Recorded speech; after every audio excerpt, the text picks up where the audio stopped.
Hey, welcome to the Happy Rant podcast. I am Ted Cluck, joined as always in studio by my good friends, my partners in radio, Barnabas Piper and Ronald J. Martin.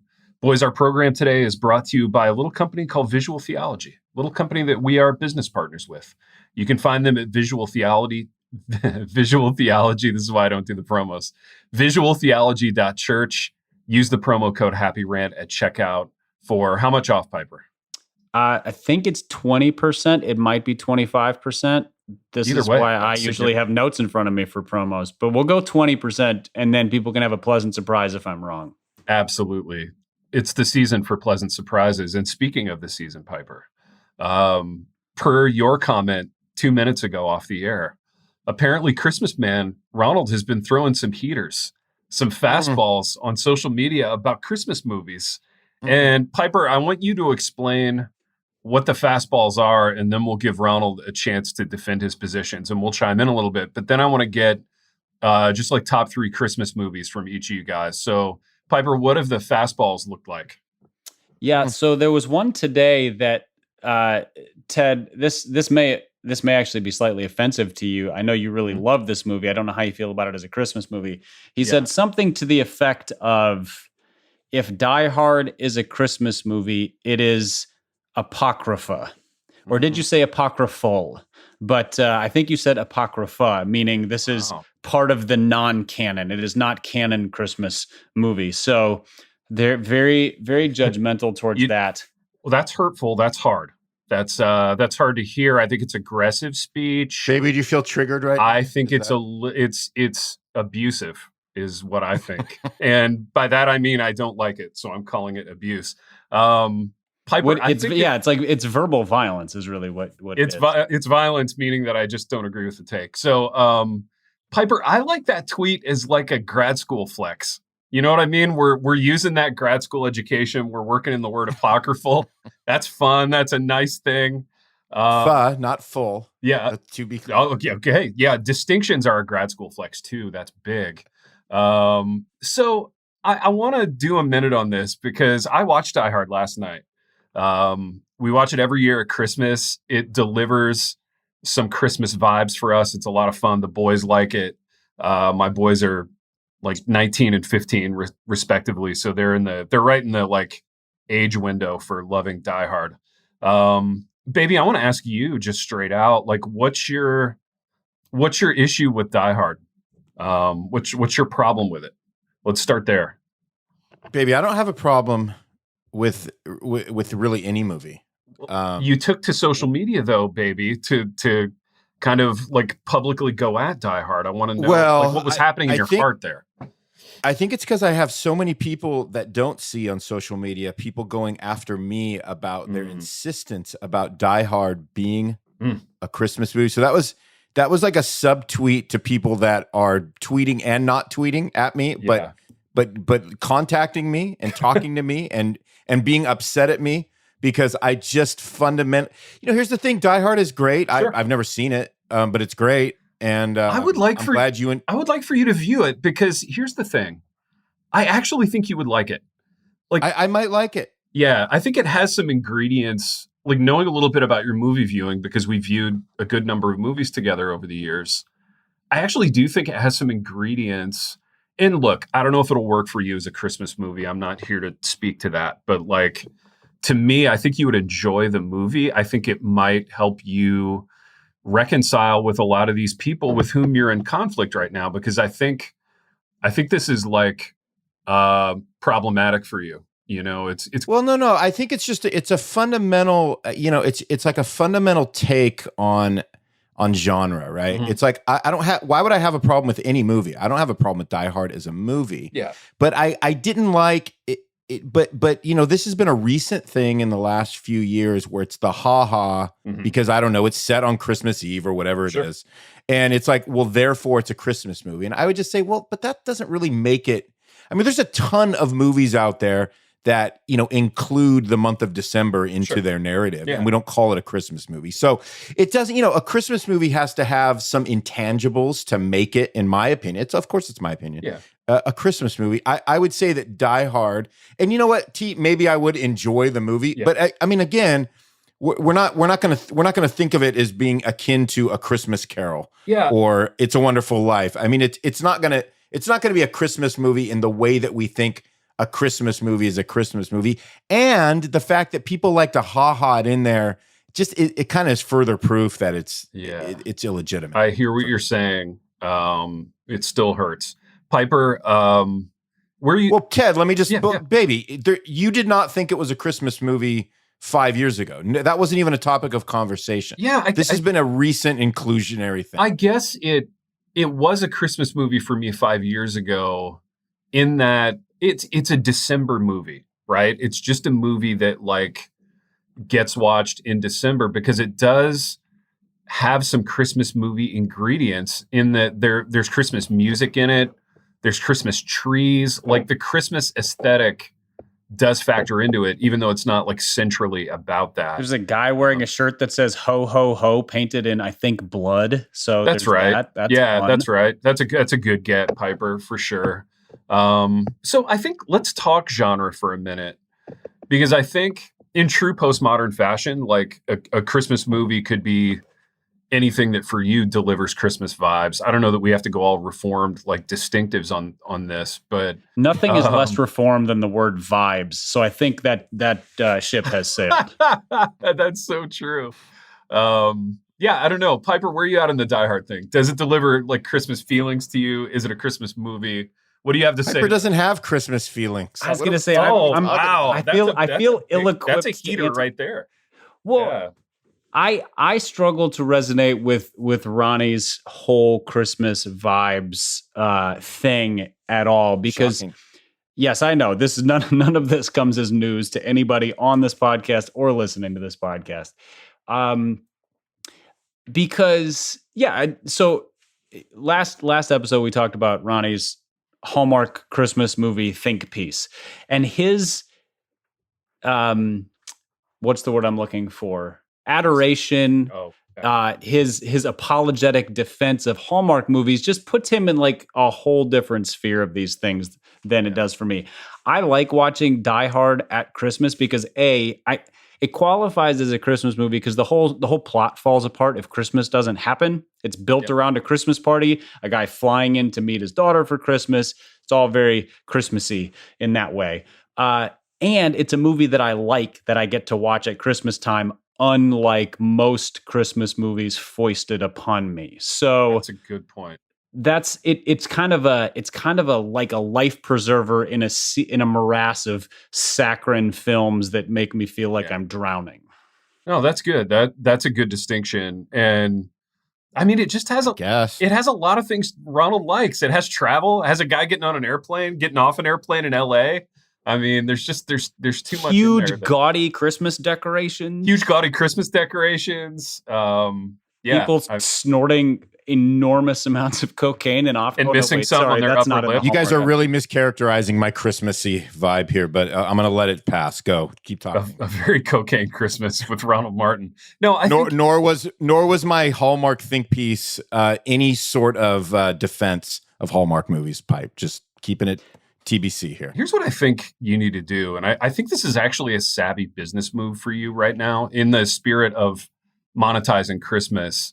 I think it's time to watch Die Hard and turn it into like a bit on Twitter or like content or whatever. Like, hey, I'm doing Maybe I should. Maybe I should finally do that. I knew that would resonate with you, baby. See, that's the idea. I think what we need is a Muppets Die Hard. I'd watch that. I feel like I need to get off this pod. What was Ronald's Muppets take, Piper? Well, so here's the thing. I went looking for it while we were discussing this, and he actually deleted the tweet, which is either. Oh man. I don't know if it was because there was a typo or because he didn't like the heat he was taking. Ronnie, do you know what was your thought process behind deleting this tweet?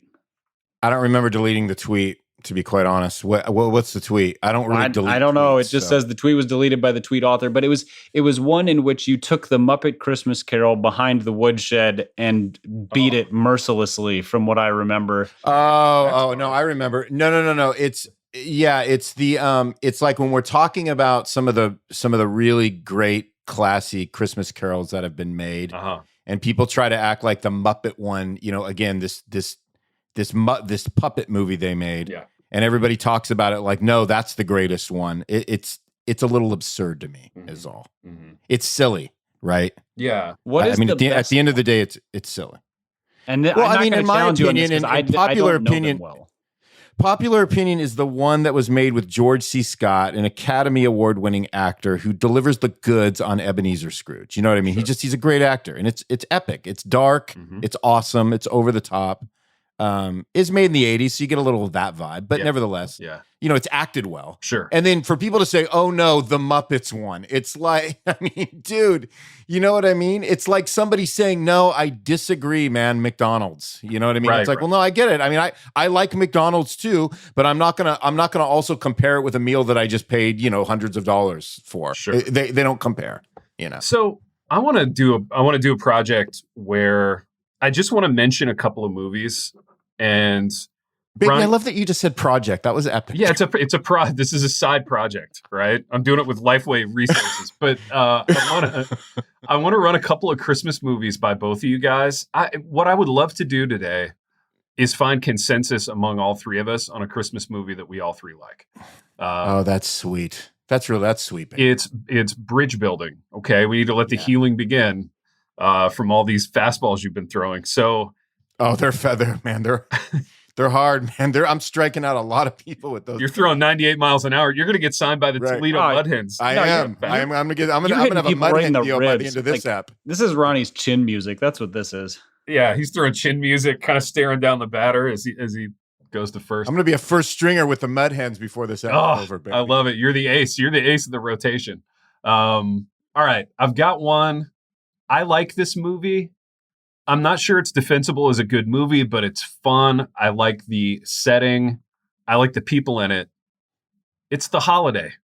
Jack Black, Kate Winslet, like they trade Airbnbs. It's a fun time. Where are you at on The Holiday, Ronald? I like it, don't love it. Okay. Yeah. That checks out. I think I like it, don't love it too, but I'm going to watch it this year just because I'm in the mood for it. Piper, where are you at on The Holiday? It's a little depresso to me. It's a little too depresso for me. Oh, depresso in what way? What do you find depressing? Well, I'm not a Cameron Diaz fan on any level, so I struggle with. Yeah, I struggle with her. Yeah, put almost anybody else in the movie. It's better. It's the scenario of them picking up and traveling across the country on Christmas and having these last minute affairs, and that's like thinking of my life being that it just puts me in a state of because they have no family and the whole thing's just kind of gross. That movie doesn't even qualify as a Christmas movie in my mind because it could work literally any time. They left because they were stressed, Yeah. And I don't think it's a Christmas movie in a very defensible way. And I don't like it at all. Cameron Diaz ruins everything she's in. So. Okay, so that's I'm out. She retired, but that's a hard no. I got another. I would defend it as a Christmas movie, though, so I have to say that. Okay. Yeah. I'll give you Christmas movie because it does play into the plot, but I didn't hard no on that one. Okay, second one. This is one we watch every year. Me and KK, we enjoy it. Love Actually. Ensemble cast, Christmas, London, Hugh Grant. A bunch of other people. The costume drama guy, Colin Firth, has a nice little 20-minute run in this movie. I really enjoy the movie Love Actually. Where are you at on it, Ronald? It's so funny. I think I watched it a few years ago because you were raving about it. Yeah. And I think I was like, oh man, I never really saw it. And it came out in that era where I feel like every movie was called Love Actually or those weird titles where they didn't make any sense. There's a comma. Yeah. Yeah. And I can see why you liked it. Yeah.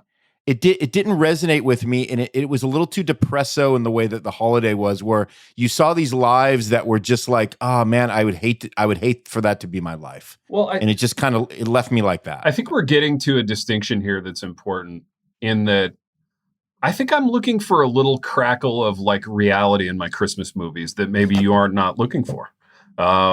You're looking to be swept away on a wave of escapism, and I think I'm looking for a little something I can grab onto reality wise. Piper, where are you at on Love Actually? That may be true too. Yeah. I thought it was very good at what it was trying to be. It's not my favorite kind of movie, but I enjoyed it. It's one that if Lauren said, "Hey, let's watch this," I'd say okay to that one.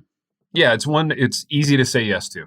Yeah, absolutely. It's movies that are like, it's hard to, this is what I don't like, is when it's hard to find a hero in the movie because they're all mildly horrible people. Like, I really struggle with that. Yeah, see, I get what you're saying totally, but I think the Colin Firth character was above reproach in Love Actually. And maybe that's true. I just don't remember. I think Hugh Grant was okay. Yeah. Hugh Grant was fine.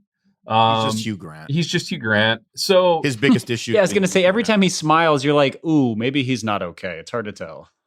Yeah, I mean, there are only a couple like actual dirtbags in it. And what's interesting about it is that the only real depresso storyline to me was Laura Linney's storyline, and she's always in depressing things. Like she never does a not depressing thing. True. And it's funny that in this like soaring ensemble Christmas movie, hers is the only downbeat storyline. Okay. Next one. Chevy Chase, the 80s, suburban Chicago, lots of snow. It's a great snow movie. Christmas Vacation. It's a comedy. I like it. My boys like it. We have a lot of fun with it. It's 90 minutes, a lot of ha-has. So quotable. So quotable. Kind of, to me, relatable. This is where I relate to it, and you're not going to relate to this, baby. But like on the level of sort of being a dad and trying to deliver a moment and not having it work, I really think that's kind of the energy of that movie.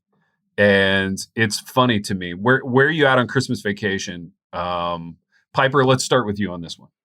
I would put that in my top 3 to 5 Christmas movies. I don't know if I have a top 5, so probably top 3. Nice. I really enjoy it. It's rewatchable. It's the kind of like, once you've seen it once, you can jump in at any point and just pick it up from there. It's like if you walk in on it. Yeah. So many memorable scenes and stuff. And I gravitate much more towards comedy rather than heartfelt for Christmas movies anyway. So right up my alley. Yeah. Ronald, Christmas Vacation. Yeah, I mean, honestly, similar to Pipe with one qualification. It's a classic. Yeah. It's super funny. Mm-hmm. And I will never watch it because I'm not drawn to comedies. I like meaningful, heartfelt, emotional. Yeah. Make me cry, make me ponder. Can we do a minute? But I mean, it's a classic. I'm not drawn to. I'm just kind of not drawn to gross out comedy-ish kind of stuff like that. I've seen it probably 19 times, and that was a long time ago. And there's never any desire to see it. Can I ask? Can we do a minute on like? I'm just curious. Why you're resistant to comedies? Like, I just find that interesting because I don't know a lot of people like that. Why is the comedy a non-starter for you? I don't know. It always feels like a waste of time to me. Mm-hmm. And again, it's not. I mean, I've seen a million comedies, and I think Christmas Vacation is classic. I think it's funny. I think it's a great Christmas movie. I think it should be in the top 10. So there's my. Yeah. So honestly, I believe that. Sure. So you're not going to get any argument with me about its like validity. Yeah. But like I haven't watched it in 20 years. Like I have no desire to watch it. I don't know. There's just something about a comedy where I just shrug and I go, if I'm going to spend the time, because I also am married to a wife who does not enjoy the cinema or movies in general. Sure. So we have to be very choosy. Yeah. And so that's just not that one is not going to win. Okay. It's not going to win. Interesting. Yeah. Okay, I got one more, and then you guys can suggest some if you want. My last one, to me, this is also a comedy, but it hits at a kind of heartfelt level. It's aged really well. It's a great Minnesota movie, a great snow movie. Grumpy Old Men.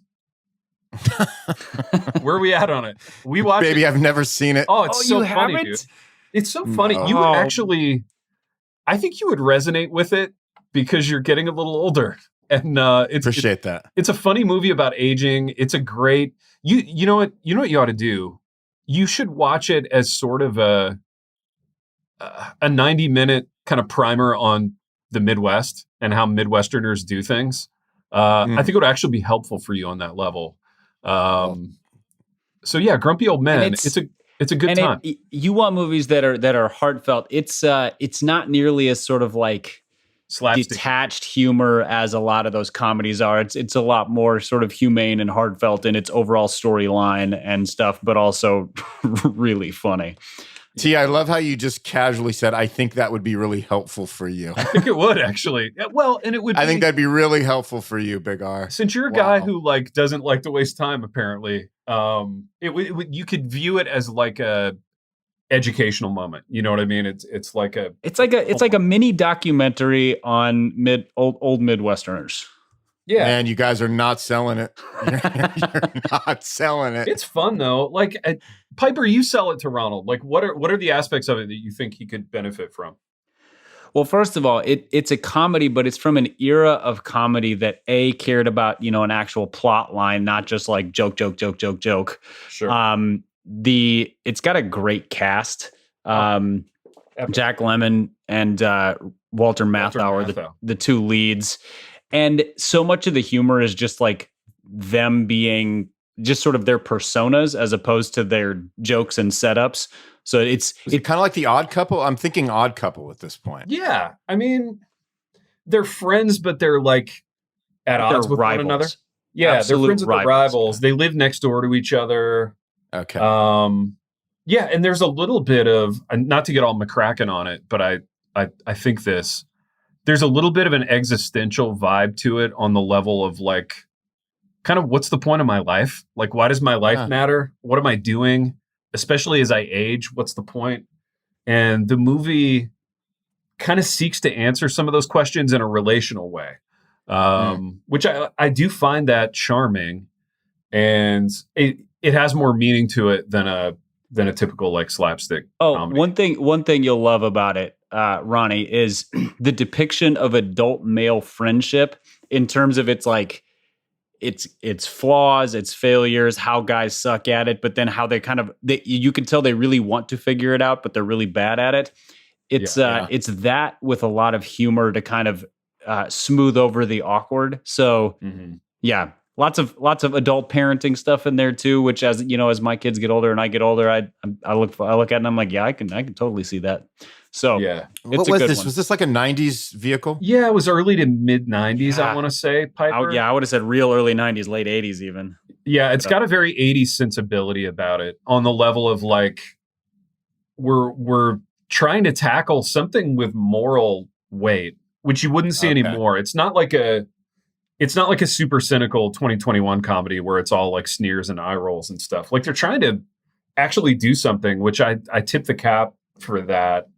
And they're making the pill go down in a enjoyable kind of format. So, I miss that kind of movie making. I really do. Like, I don't think we see that anymore. Gosh. Yeah, I mean, I think we miss a ton of movie making right now. I mean, it's like, that's a whole other pod for us. Yeah, it is. Yeah, basically we have art house and Marvel, and that's what we've got for movie making right now. I mean, for the most part, I mean, that's actually true. Yeah. And it's like, man, I mean, there's such a wide gap of things that we used to be able, like every once in a while, like you'll watch a movie and you'll be like, dude, they haven't made, like since this movie, they haven't made a movie like this. Yeah.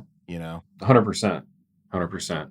All right, boys. Let's get a couple of suggestions that I haven't hit. That's all I had on my list for Christmas movies that I wanted to bounce off you guys. What do you guys have? I have one that I would love to take the temperature of the room on because it's a polarizing one. Yeah. That I'm just gonna put my cards on the table. It's one of my favorites. It would also be in my top 2 or 3, and it is A Christmas Story.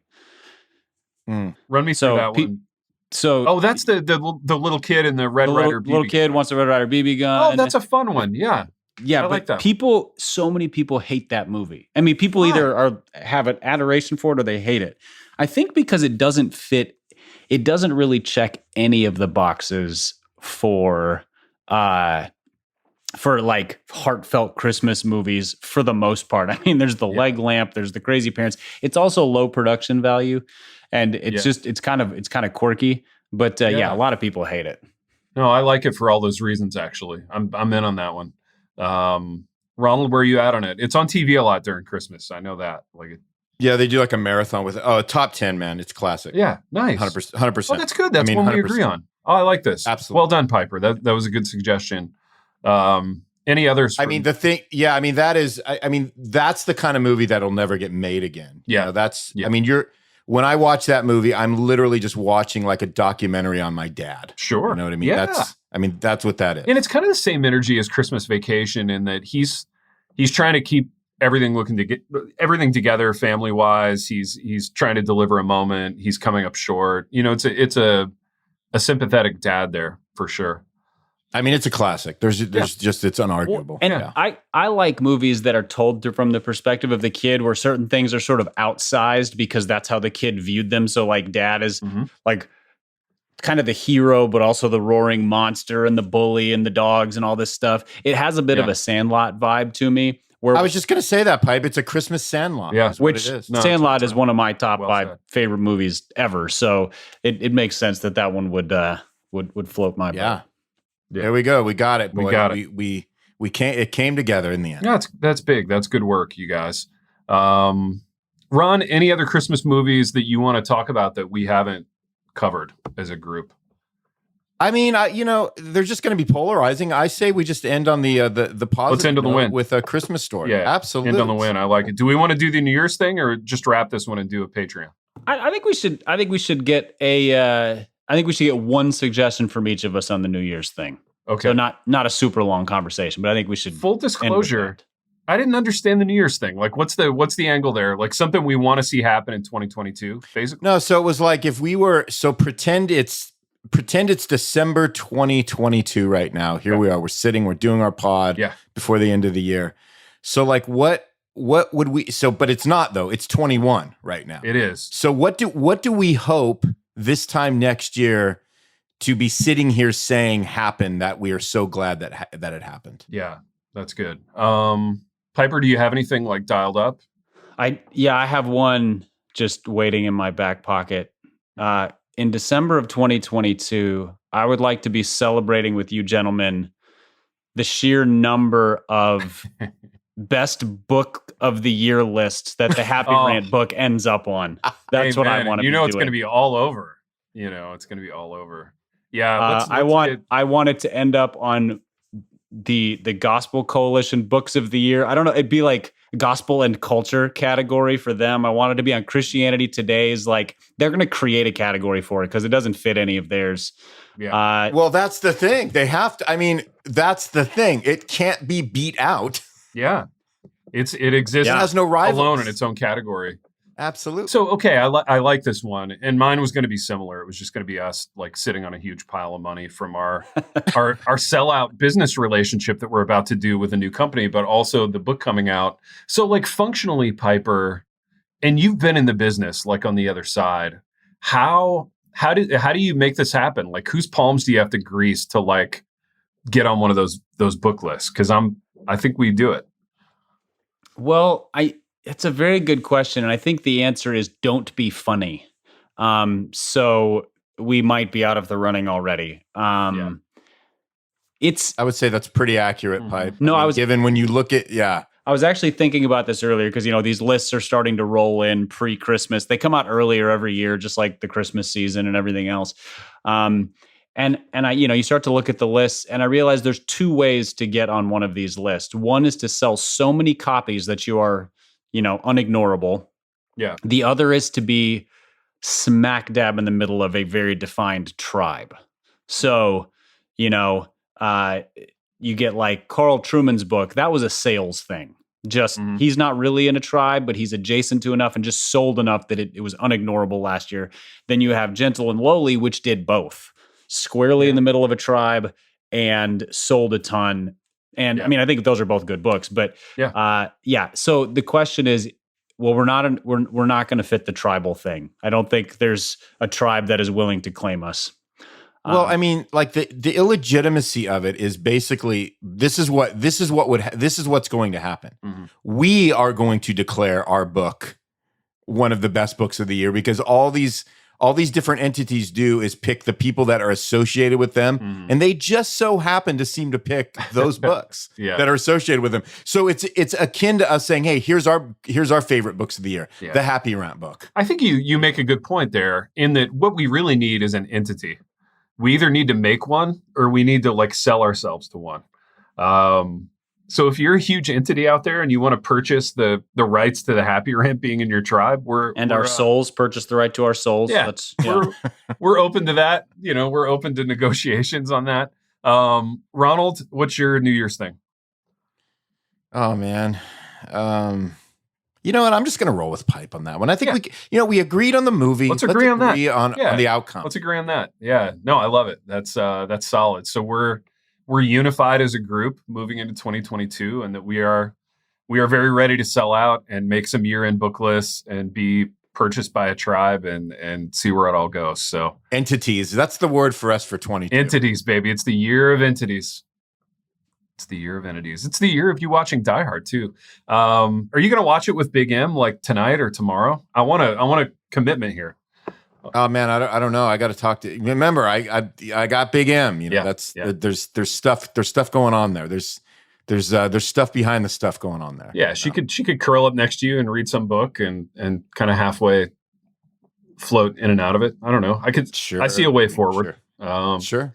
Yeah, if we just problem solve the thing and we stop yelling and screaming for a minute. You know what I mean? Let's all put down our guns and just problem solve. It would be great. Boys, also great. Redbud Coffee.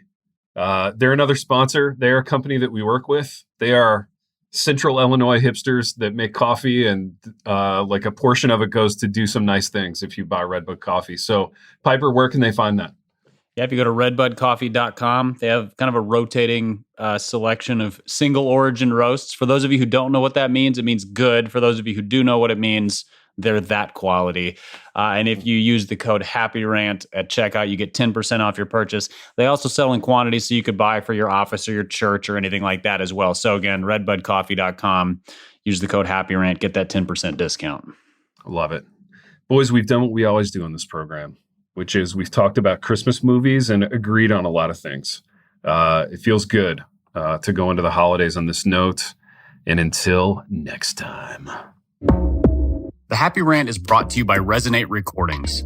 If you go to resonaterecordings.com, you can see the full range of services they offer. So if you're considering starting a podcast, they are the ones we recommend going with. Again, go to resonaterecordings.com to see their prices, to connect with them and ask any questions, and to see what they can do to help you launch, edit, master, and improve your podcast. Again, go to resonaterecordings.com to see what they can do to help you launch and improve your podcast.